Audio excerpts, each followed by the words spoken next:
So, this video is a little late. Kingdom Hearts 3 Critical Mode came out like, 3 months ago? And I kinda just got around to playing it. Honestly, as you know from my previous review, I didn't really like base Kingdom Hearts 3 all that much, so I just didn't really feel like playing it anymore. I'm exhausted. But at this point, with how well that previous video did, I would have to be pretty dumb not to make more Kingdom Hearts stuff. So here we are, Kingdom Hearts 3 Crit. So I played Crit with all of my Keyblades from Proud, because if I'm gonna be talking about the new features, I might as well knock them both out at once. Also, it really shouldn't surprise anyone that I didn't bother to get the Ultima weapon, which I'm sure would have changed my experience with Crit quite a bit, but the Keyblades all felt pretty equally powerful, so I don't think having any of those is really gonna change the challenge too much. So we're here to answer the question, does Crit improve Kingdom Hearts 3? And the answer, turns out, is kinda complicated, and to explain why, we're gonna need a little more context, and we're also gonna need to talk about some of my points from the first video all over again, so let's get started. When I complained about the lack of player agency, the main points were attraction flows, arrows, and situation commands being unpredictable, and team attacks being random. And before any of you try to get on my case about this, let's cover some of the comments I got concerning the doodads, which I realize are just called the arrows, so I'm just gonna call them that. I can't even count the number of comments trying to act like I was missing something obvious with the arrows, and that finishing a combo will always give you one. Like, guys, I get that you like the game, but if you're gonna try to argue with me about something, at least make it something that I can't disprove by playing the game for 30 seconds and paying a tiny bit of attention. Here's me finishing combos and not getting arrows. Here's me getting arrows in the middle of combos. You don't get them at the end of every combo, not even close. And what does a full combo even mean? Do you mean hit the finisher? Because hitting a finisher also doesn't always grant an arrow. Sometimes when you finish a combo, you get an arrow, sometimes you don't. And this can screw you up on Crit. Now, admittedly, this was more of a problem before Critical, because not only is getting arrows unreliable, but it also used to be that you weren't even guaranteed to get a form change. To their credit, the new ability that disables attraction flows also makes sure that you'll always get a form change, so that's actually pretty good. Team attacks. This one's a little messier, since there was something I got sort of wrong in the initial video that a lot of people got confused about. I said that sometimes your attack command will just change to something else, and here I was referencing Unison Fire and Fusion Spin, which are abilities on Donald and Goofy that change your finisher to a sort of team finisher, and the ability clearly explains how they're done. A finisher near Goofy will sometimes give you Fusion Spin, and a finisher near Donald will sometimes turn into Unison Fire. Now, previously I talked as if these were completely random. That was wrong. They're actually only a little bit random, since how often do you keep track of your teammates enough to predict when you're gonna get one of these team finishers? Yeah, fucking never, exactly. Still, it was incorrect of me to say that these are totally random and that they happen without warning. How they work is explained. I just missed it. That was my mistake. I maintain, however, that team attacks, the ones that you have to press triangle for, are random. Or at the very least, they're determined by so many unknown factors as to make them functionally random. A lot of people have gotten these team attacks confused with the team finishers, and since the team finishers are abilities that very clearly say finishers near Donald or Goofy, this has led some people to believe that team attacks like Flare Force Meteor, Trinity Guard, and Goofy Bombardier, or any of the world's specific team attacks, work the same way. As far as I've been able to tell, they do not. Or at the very least, again, it's extremely loose and not at all helpful.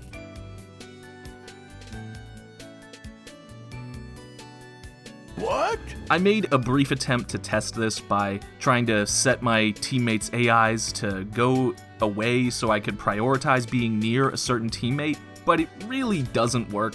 Plus, on Critical, they keep dying anyway, so that fact basically alone shows that it's a moot point. Even if team attacks are built and controlled by fighting near teammates, their movements are so hard to keep track of that there's really no point. And especially on Critical, like I said, in any reasonably hard fight, they're all just gonna insta-die anyway, so yeah, good luck controlling team attacks then. Okay, so we have established and now re-established that team attacks and the arrows are not as consistent as a lot of you seem to think. So what's the point of this, right? Well, for one thing, I get off on telling anonymous internet people that they're wrong, but also this stuff factors into a much larger point, which I'm getting to. This game has a lot of mechanics, and not all of them are good. Most of these issues are present on all other difficulties as well. They just didn't matter back then because the game was so easy. The camera is a major problem. It loves to just zoom out without warning and completely ruin your fight. Hey, pop quiz, you're now a tiny dot floating in front of a giant fish. How far away is he from you? Are you about to get one shot by his next attack? Pop quiz again! Which Dark Spec are you playing as, and which one is about to one-shot you? No need to answer that, you just got one-shotted. Most of the previous games had perfectly fine cameras. This is another example of Kingdom Hearts 3 wanting to sacrifice playability for some attempt at cinematic flair. But, I mean, was it worth it? Was it worth killing me with your big, stupid camera movements to get this really zoomed out angle that doesn't even look that good? What about blocking? Yeah, you can block in the air now, that's nice, but it would be nicer if blocking actually worked all the time. Sometimes blocking just simply doesn't work. I don't know how, I don't know why, you just sometimes block and still get hit. And I'm not talking about unblockable attacks, I'm talking about attacks that you totally block most of the time, and sometimes you'll just get hit anyway. What just happened? We also need to talk about staggering. Someone on Osaka Team thought it would be a good idea to make enemies just stagger really inconsistently. Look, I'm not a speedrunner or a Kingdom Hearts expert, I don't know all the technical ins and outs of each game, but I do know this. If you were hitting an enemy with a basic attack in 2FM, they weren't going to be hitting you back, except for some large enemies who only staggered from finishers. That's sometimes true in 3, but half the time you'll be comboing an enemy and they'll just continue on with whatever they were doing. Like, why does this random enemy get super armor for a basic attack? It just seems ridiculous. And, you know, why am I not getting rewarded for hitting an enemy by making them, I don't know, not be able to hit me back for free? A better staggering system might have made some of these big horde fights a little more bearable by, like, having your Keyblade combos be a small source of crowd control. But no, turns out they don't want Keyblade combos to be viable. In fact, if you use Keyblade combos in a game by Osaka Team, you can fuck off back to 2FM, because they don't care about you, and they don't want your strat to work. Oh, and don't forget to just mindlessly spam dodge roll all the time, because you might get one shot by a random sniper that you couldn't see all the way on the other side of the arena. Isn't that fun? So with all of these issues, random team attacks, inconsistent arrows, bad camera, bad blocking, bad staggering, how can one deal with critical mode's higher difficulty? Well, I'm glad you asked, because the answer is actually quite simple. Link spam. What, do you think I had some interesting strategy? Oh, you thought Kingdom Hearts 3 was a balanced game.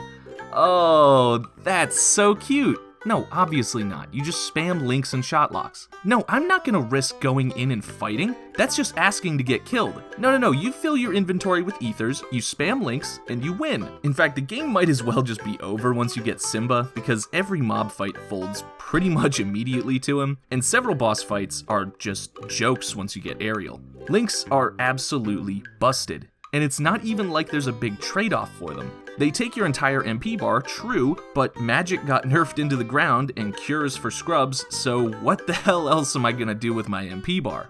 And as it turns out, if you want any hope of upgrading your Keyblades, you're gonna need to grind a lot in the gummy ship destroying rocks in space, cause that's so much fun, and it doesn't take a lot of flying around to get a ridiculous amount of money, which I ended up using to basically buy as many ethers as I could ever need for the game, and that just enables even more link spam. Links do massive damage, they give you a bunch of damage reduction, and they have a cost that is more or less negligible, so why wouldn't I just use them all the time?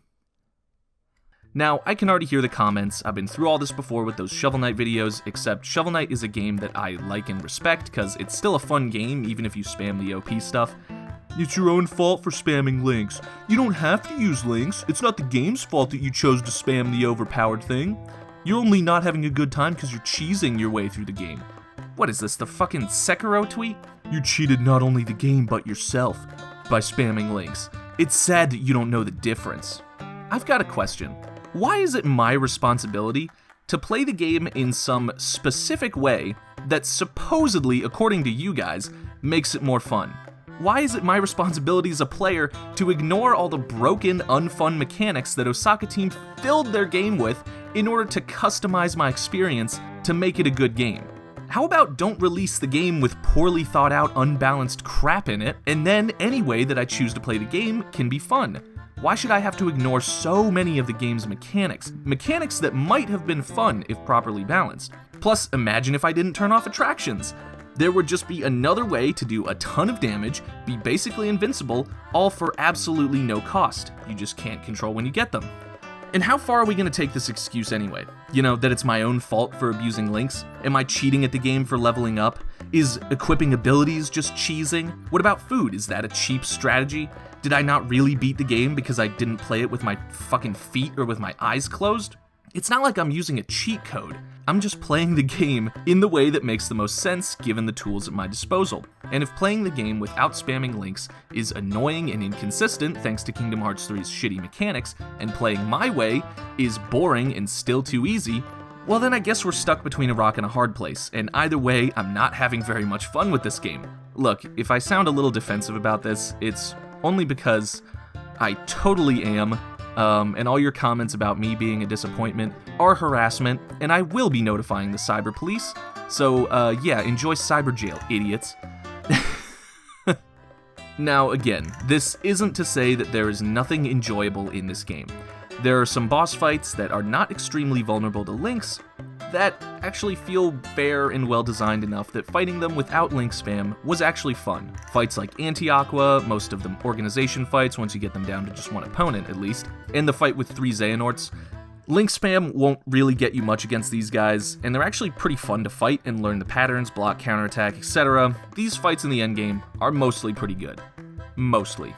You know, I have a friend who's really into JRPGs, and I've never really been that into turn-based games in general, but he said something that was really interesting to me. He said turn-based games, and a lot of JRPGs in particular, are really at their core just puzzle games, and the puzzle is figuring out the best way to beat a given encounter, what items, party members, equipment, etc. is most optimal for beating the fight, or just most optimal for the game in general. You know, who do you prioritize leveling up and buying new equipment for, that sort of thing. Now, I know that's probably obvious to those of you who are into turn-based games, but for someone like me who primarily plays action games, it helped me look at turn-based games in a new light. I like that way of thinking, so, you know, ideally for Kingdom Hearts 3, an action RPG, the action part is the skillful dodging, reading enemy attacks, timing your guards and combos, and the RPG part is making sure you've got all the right equipment, the right keyblades, food, got enough potions, and all that stuff.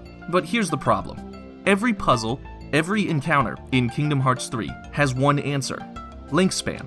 No mechanical skill required, no thoughtful RPG puzzle solving, just spam links, and there you go. And I don't think I should have to explain why that's a problem, and yet I already know there are gonna be comments that say, "Ooh, just don't use links, dum-dum." Let's apply that logic to literally anything else, alright? You get Simba, who destroys basically every mob fight about halfway through the game. So let's say in the future, when Pokemon Sword and Shield come out, that they just decide to hand you a Mewtwo, just halfway through the game, and you're free to use him to just destroy every encounter after that point. Who are you gonna blame? Is it my fault for using Mewtwo, or is it the developer's fault for giving me a Mewtwo? If a game has shitty music, is it my fault for not just hitting the mute button, or is it BioWare's fault for making the only Sonic game in history with bad music? After all, you don't have to listen to the music, right? It's optional, you know, no one's forcing you to listen to the music, dude. No one's forcing me to spam links either. But, you know, maybe I wanted to listen to the music. Maybe I wanted to be able to use all my different combat options without feeling like I'm wasting my time getting one shot over and over while doing no damage to enemies. It's not like there aren't ways to encourage players to use all of your different options. Balance your game properly so there isn't always just one answer to every problem. Or make a scoring system or some other way of rewarding players for using different styles of play. Yeah, I know no one likes DMC, okay? I'm just using it as an example, alright? Yeah, I mean, sure, it's true that the game is harder if I intentionally handicap myself. But, I mean, that goes for any game. By that logic, no one can ever complain that a game is too easy because, oh, just play it with your eyes closed, you know? What are you, scrub? What are you complaining about? You played fucking Kirby's Epic Yarn with your eyes open? What are you, an idiot? A lot of people complained that Kingdom Hearts 3 wasn't hard enough, so now that it's harder, oh, you're spamming links, you're exploiting it to make it easy? Like, you can't have it both ways, right? Here's the thing. Difficulty wasn't really a huge factor in my review.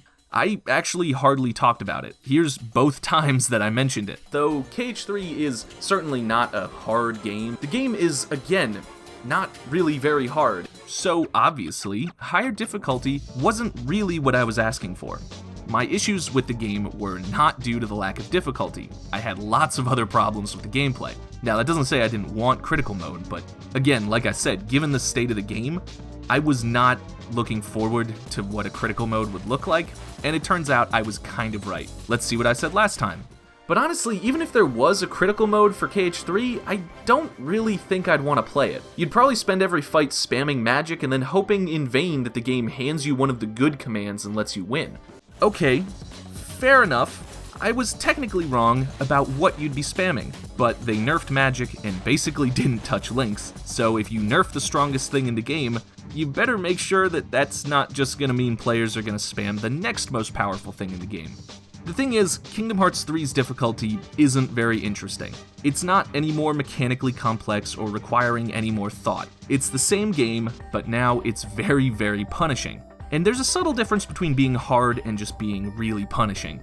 There's nothing particularly skillful or mechanically intense about dodge rolling around for 20 seconds, hitting X a bunch while the boss does nothing, and then dodge rolling around for another 20 seconds. It's just really, really punishing because every hit is instant death. 2FM's critical mode was high risk, high reward. Running in and fighting like crazy was fun and exciting and usually the best way to play, since you did more damage in addition to taking more damage. Now you do half damage and you take double, meaning that hanging back and playing safe, spamming shot locks and links, is just the best way to play.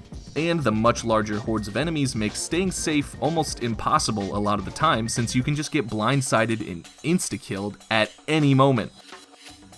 Again, this is kind of true in 2FM as well, but thanks to its better camera, fewer enemies, and more consistent staggering mechanics, it was actually fun to get up close and fight, and your options for staying back and camping were relatively limited. Dodge rolling around isn't hard. It's just really punishing to mess it up. And since you do less damage, each fight takes longer, so you gotta roll around dodging for even longer. Maybe that's fun for some of you, that's fine, but I was more annoyed than engaged for the first few worlds, which is why I didn't feel bad once I got links and started relying on them, because they were just a perfectly viable alternative to get these fights over with quicker. So before we finish up, there's a few miscellaneous issues that I want to talk about. Some of them are responding to some comments I got on the last video. Others are just things that didn't really fit in the combat section of this video. So all these mini games, we gotta talk about these because they got real carried away with these things. Most of them honestly were barely worth mentioning in my original review because before Crit was out, they were really just kind of boring, but at least they were quick, for the most part. Pirates of the Caribbean, I maintain, is the worst world because of this. Now, Crit takes some of these minigames which were pretty mindless before, and it just makes them completely unbearable. There were multiple times where I considered just giving up because these things were so frustrating. This one where you're sliding down the hill in Frozen is just probably the worst part of the game because these lasers are so hard to predict and they kill you in like 2 or 3 shots, and I hate this part so much. Games with this like minigame bullshit, can we just not from now on? Like seriously, from now on, can we just stop it with the minigames? Can you think of a single game with one of these minigame things that isn't at best a pointless, easy waste of time, or at worst, a frustrating roadblock that makes you want to just quit the game? And don't get me wrong, the rest of the Kingdom Hearts series does this shit too, and some of those minigames are real dumb, but at least none of Kingdom Hearts 2's required minigames ever gave me a migraine the way that fucking sledding section in Frozen does. Hell, San Francisco's final boss is a stupid minigame, and Pirates of the Caribbean is like 90% minigame. Can we just not Kingdom Hearts 3?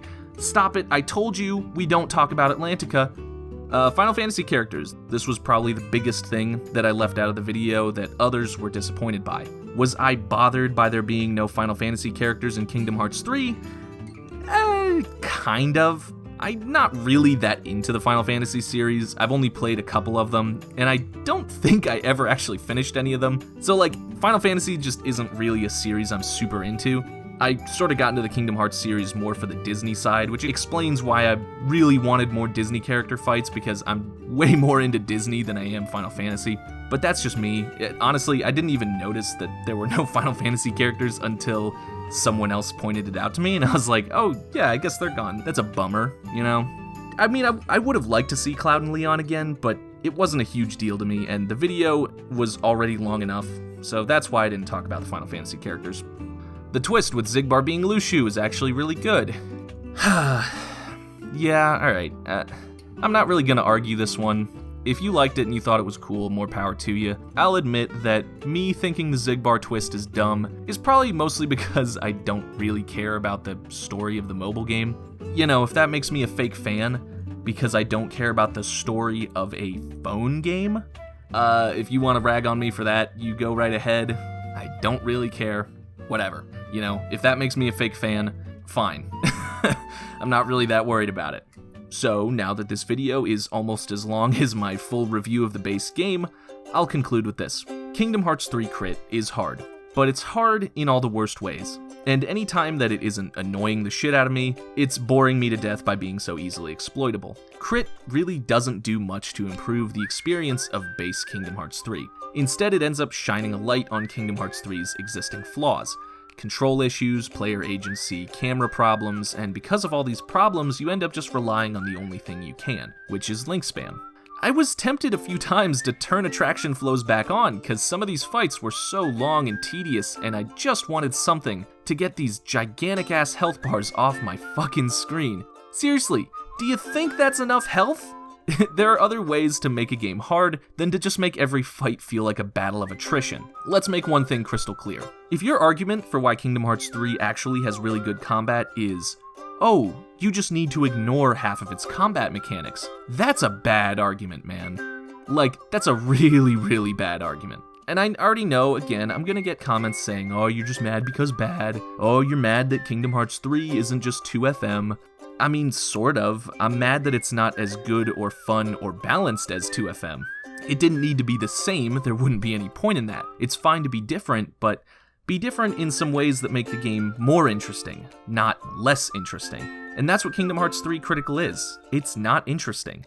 It's actually quite a boring mode, because once you realize that you can just spam links to get through most of the game, it just gets really, really boring. And that's my final summary of Kingdom Hearts 3 Crit. It's boring.